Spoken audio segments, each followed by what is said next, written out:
The boy's name was Daniel, only 7 years old, the son of one of the wealthiest businessmen in the city. Moments earlier, he had been running playfully along the bridge, laughing at the rain that had started to fall, when the ground beneath his feet suddenly gave way. In a split second, his laughter turned into a desperate scream. "Hold on, Daniel," shouted Mrs. Parker, the strict manager of the gated community.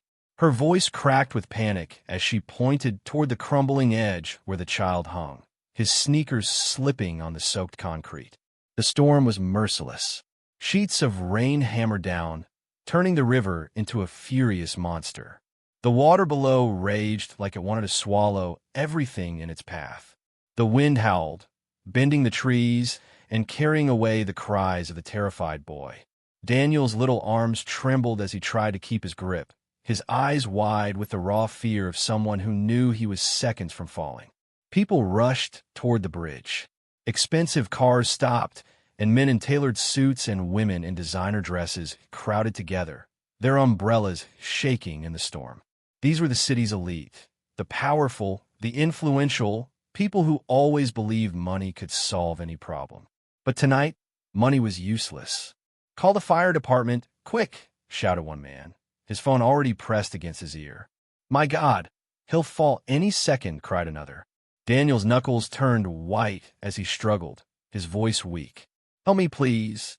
Nobody moved closer. Fear gripped them all like an iron chain. The bridge was unstable, the railing broken, and the rain made every surface slippery like ice. One wrong step could mean another life lost. Who among them was brave enough to risk everything for a child, even if that child was the heir to millions? Seconds stretched into eternity. Daniel's fingers slipped lower, and his tiny shoes dangled above the boiling river. The crowd gasped, but still no one acted. They shouted, they prayed, they panicked, but none of that saved the boy.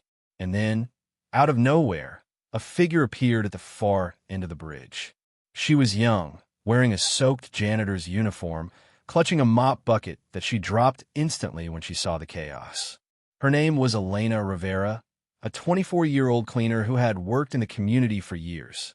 She wasn't rich, she wasn't powerful, but she carried something no one else there seemed to have at that moment: courage. "Move!" she yelled, pushing through the crowd. Her dark hair clung to her face, her shoes splashed through puddles, and her eyes locked on Daniel. The wealthy residents froze, stunned, as the poor cleaner stepped forward toward the danger that everyone else avoided. "Don't do it!" a man shouted, grabbing Elena's arm. "It's too dangerous. You'll die if you go near him." But Elena shook him off with surprising strength. Her heart pounded, not with fear, but with determination. She had known Daniel since he was a toddler, always waving at her in the hallways, asking about her day while his father barely noticed her existence. She could not stand there and watch him vanish into the storm. The boy's small body trembled violently, his voice weak, drowned by the roaring river. "I can't hold on." Elena sprinted to the broken edge, her sneakers slipping on the slick concrete.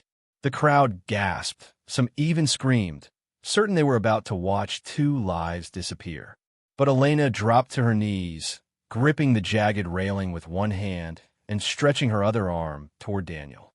"Daniel, look at me," she shouted over the thunder. Her voice was steady, firm, the kind that gave hope. "Don't let go, I'm here." The boy lifted his terrified eyes, locking onto hers. For a moment, he stopped crying. Somehow, he believed her. "Take my hand." Elena reached further, her stomach pressing dangerously against the broken ledge. The river below raged louder, mocking her attempt. "I can't reach."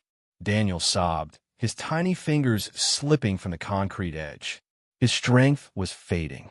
The crowd shouted frantically, "Pull back. You'll fall too. Wait for the fire department. Someone stop her." But none of them moved. They wanted safety without sacrifice. Elena had no such luxury. With one swift motion, she lay flat on the ground, her torso hanging over the edge. Her arms stretched until her muscles burned. "Daniel, just a little more. You can do it." The boy let go with one hand, just one, and swung desperately toward her. Their fingertips brushed. Lightning split the sky, illuminating the horror and hope in a single flash. Then, contact. Elena gripped his wrist with a force that shocked even her. "I've got you," she screamed. Daniel clung to her forearm, his small nails digging into her skin. His entire body dangled over the roaring abyss, but he was not alone anymore. The bridge creaked, trembling under the storm's fury. Elena felt her arms shaking, her body slipping forward. For a terrifying moment, it seemed like the river would claim them both. "Somebody help me!" she cried, her voice raw, desperate, not for herself but for the child. At last, a spark of humanity broke through the frozen crowd. Two young men in the back rushed forward, grabbing Elena's legs before she slid completely off. Others followed, pulling together in a frantic chain. "Hold on, miss. Don't let go," they shouted, straining against the slippery ground. Elena used every ounce of strength she had left. With the help of the makeshift chain, she pulled Daniel up inch by inch, the boy's wet clothes clinging to her arms like weights. His sobs grew louder, but so did the cheers of the onlookers. And then, finally, Daniel was back on the bridge. Elena collapsed onto the ground, gasping for breath, while the boy threw his arms around her neck, shivering and crying into her shoulder. The wealthy residents stood frozen in silence, their umbrellas swaying in the storm. For the first time, they saw not a janitor, not the help, but a hero who had done what none of them dared. The sound of tires screeching on wet asphalt cut through the chaos. A sleek black car skidded to a stop near the bridge, and out stepped a tall man in an immaculate suit. His tie was loosened, his face pale with dread. "Daniel!" he shouted, his voice cracking. He sprinted through the crowd, ignoring the rain soaking his expensive jacket. The boy turned his head, still clinging to Elena. "Daddy!" His voice was broken, weak but alive. Richard Vaughn, one of the most influential businessmen in the city, dropped to his knees beside them. For a moment, the powerful tycoon was nothing more than a terrified father, trembling as he touched his son's face. My boy," Daniel whimpered, clutching his father's sleeve with one hand and refusing to let go of Elena with the other. She sat drenched, her uniform clinging to her small frame, her breath still ragged from the struggle. Mrs. Parker, the manager, stepped forward quickly. "Mr. Vaughn, thank heavens you're here. There was an accident. The bridge gave way. Your son almost—" "I can see what happened," Richard snapped, his voice low but trembling. Then his eyes shifted to Elena, who was still holding Daniel as though he were her own. "Who is she?" Richard asked, though his tone wasn't demanding, more stunned. Mrs. Parker hesitated. "Elena Rivera? She works here. She's one of the cleaning staff." Richard stared at the young woman, his expression unreadable. Elena lowered her gaze, embarrassed by her soaked uniform, by her hair plastered to her face. But Daniel tugged at his father's sleeve and whispered, "She saved me, Daddy. She didn't let me fall." The words hit Richard harder than the storm ever could. He looked again at Elena, this time not at her clothes or status, but the fierce protective way she still held his son. "Thank you," he said finally, his voice raw. You saved his life." Elena shook her head quickly. Anyone would have done the same. But the crowd knew the truth. Dozens of them had stood frozen in fear while this one woman, the one they usually overlooked, had risked everything. Their silence was thick, almost shameful, as thunder rolled overhead. The wail of sirens grew louder until flashing red lights painted the stormy night. Firefighters and paramedics rushed onto the bridge, pushing through the crowd to reach Daniel. One of them carefully pried him from Elena's arms, wrapping him in a blanket. "He's cold and shaken, but alive," the paramedics said. Relief spread like a wave. As they prepared to take Daniel to the ambulance, he clung stubbornly to Elena's hand. "Don't leave me, please," he begged, his little voice breaking. Elena's heart clenched. She wanted to follow, to make sure he was safe, but she glanced at Richard, uncertain. This was his child, his family.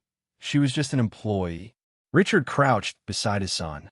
"She can come with us," he said softly, surprising himself as much as anyone else. "If that's what you want, Daniel." The boy nodded vigorously, refusing to release Elena's hand. And so, drenched and shivering, Elena climbed into the ambulance alongside the city's most powerful man and his fragile son. The doors slammed shut, cutting off the murmurs of the stunned crowd left behind in the storm. Inside, the ride was tense. Daniel lay on the stretcher, still gripping Elena's hand, his eyelids heavy but his trust unwavering. Richard sat across from them, watching quietly. His gaze was sharp, analytical, but there was something else too, something almost vulnerable. He cleared his throat. "You risked your life for him. I don't know how to repay that." Elena shook her head again, her voice soft but firm. "I didn't do it for repayment, sir. He's just a child. I couldn't stand by and do nothing." Her words lingered in the cramped space. Richard looked at her, truly looked, as if seeing her for the first time. A cleaner, a nobody in the eyes of his world. Yet tonight, she was the reason his son still breathed. And he couldn't shake the thought that this young woman, humble, drenched, trembling, was braver than anyone he had ever met. The ambulance screeched to a halt outside St. Mary's Hospital. Paramedics swung the doors open and wheeled Daniel inside, his small frame bundled in blankets, still clutching Elena's hand as though it were the only thing keeping him grounded. "Sir, we'll need to run some tests immediately," one of the doctors said to Richard. "It looks like shock and hypothermia, but he'll be fine with proper care." Richard nodded, his jaw tight. He followed closely as the stretcher was rolled down the bright hallway, his polished shoes splashing water across the tile floor. Elena walked beside him, awkward in her drenched uniform, aware of the curious stares from nurses and patients. At the emergency room doors, a nurse gently tried to separate Daniel from Elena. "We'll take it from here, sweetheart. She can't come inside." "No," Daniel cried, his voice breaking. He gripped Elena's wrist with surprising strength. "Don't take her away, please." Richard stepped forward immediately. "She comes," he ordered, his tone brooking no argument. The nurse hesitated but obeyed. Rules bent easily for men like Richard Vaughn. Inside the room, doctors worked swiftly, checking Daniel's pulse, listening to his breathing, wrapping him in warming blankets. Elena stood at the corner, dripping water onto the floor, feeling out of place yet unable to move away. Every time Daniel's frightened eyes flickered toward her, she offered a small smile, silently telling him he was safe. After half an hour, the lead physician approached Richard. "Good news, Mr. Vaughn. Your son is stable. No serious injuries, just mild hypothermia. We'll keep him under observation overnight, but he'll make a full recovery." Richard exhaled, a shaky breath of relief he hadn't realized he'd been holding. For a moment, his steel composure cracked, and he looked like a man who had almost lost everything. "Thank you," he whispered, more to himself and the doctor. Then his eyes turned back to Elena, who stood silently, wringing her soaked sleeves. Daniel stirred, his eyelids fluttering open. "Daddy," he murmured weakly. Richard rushed to his side, kneeling by the bed. "I'm here, son. You're safe." But then Daniel turned his head slightly. Is Elena here?" The young woman froze, startled at hearing her name. She stepped closer. "I'm here, Daniel." A faint smile tugged at his lips. "I knew you wouldn't leave me." His small hand reached out, and without hesitation, Elena took it. Within seconds, the boy drifted into a calmer sleep. Richard watched the exchange, something heavy pressing on his chest. He had spent years trying to shield his son with wealth, security, and control, but tonight it was this young woman, the one most people ignored, who had given Daniel the one thing he needed most: comfort. Hours passed. The storm outside calmed, replaced by the quiet hum of machines and the distant beeping of monitors. Richard sat by his son's bed, his phone buzzing endlessly with messages from business partners, reporters, and board members. He ignored them all. His world had shifted, and he couldn't think about stocks or contracts. Elena sat quietly in the corner, exhausted, her wet hair drying into soft curls. Every so often, she checked on Daniel, her eyes filled with genuine tenderness. Finally, Richard broke the silence. "Why did you do it?" Elena blinked, confused. "Do what?" "Risk your life for him. You could have been swept away." You don't even know us." Her voice was steady. "I know him. I see Daniel every day when I clean the halls. He smiles, he asks about my family. He's kind. And when I saw him out there tonight, I just couldn't watch him fall." Her words cut through Richard like a blade of truth. No ambition, no hidden motive, just sincerity. Something so rare in his world. Before he could respond, the door creaked open. A tall, silver-haired man entered, his presence commanding the room. He wore a tailored coat, his posture rigid, his eyes sharp. Richard stiffened. "Father," he muttered. The newcomer's gaze swept the room, pausing on Elena with thinly veiled disdain. "So, this is the woman everyone is talking about." Elena lowered her head, feeling the weight of his judgment instantly. "Father, she saved Daniel's life," Richard said firmly. The older man's lips curved into a tight smile. "Yes, I've heard, but let's not romanticize this. Accidents happen, and sometimes people take advantage of accidents." The implication was clear, cold, and cruel. Elena's chest tightened. She had expected gratitude, but instead, she was being measured, doubted. Richard's jaw clenched. For the first time in years, he found himself torn, not between business deals or boardroom politics, but between the expectations of his powerful father and the undeniable truth of the woman sitting before him. And Daniel, sleeping peacefully with Elena's hand still in his, had unknowingly tied them all together in a way that no storm could wash away. The silence in the hospital room was heavy, broken only by the steady beep of the monitor. Elena sat frozen, her hands still wrapped around Daniel's. Across from her, Richard's father stood like a shadow, his eyes sharp, his words sharper. "You've done your part," the old man said coldly. "Now it's time to step back. My grandson doesn't need complications." Elena's throat tightened. She wanted to defend herself, to explain that she wasn't here for anything but Daniel's safety. But the weight of his authority pressed on her like a mountain. She dropped her gaze, afraid that even speaking might make things worse. Richard rose slowly from his chair. His voice was calm, but his eyes burned. Complications? She saved Daniel's life. While everyone else, including people with far more power and resources, stood frozen in fear, she acted. "Don't call that a complication. Call it what it is, courage." His father scoffed. "You're letting gratitude cloud your judgment." These kinds of people, he cast another dismissive glance at Elena, always find a way to linger where they don't belong. Elena flinched. Shame crept up her spine, though she knew she had done nothing wrong. She started to pull her hand from Daniel's, but the boy stirred and tightened his grip in his sleep. "Don't go," he mumbled faintly. The simple words cut through the tension like a blade. Richard looked at his father, then at Elena, and something inside him solidified. "No," Richard said firmly. "She's not going anywhere." The older man's eyes narrowed, and used to being defied. "Think carefully, Richard. Your reputation, your business." "My son is more important than reputation," Richard interrupted, his voice rising. "If Elena is the only one who can make him smile after what happened tonight, then she stays." End of discussion. The weight of his defiance hung in the air. For the first time, Richard's father looked unsettled, his control slipping.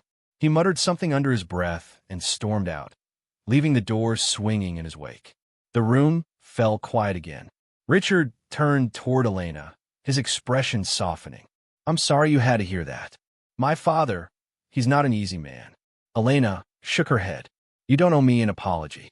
I'll leave if it causes trouble."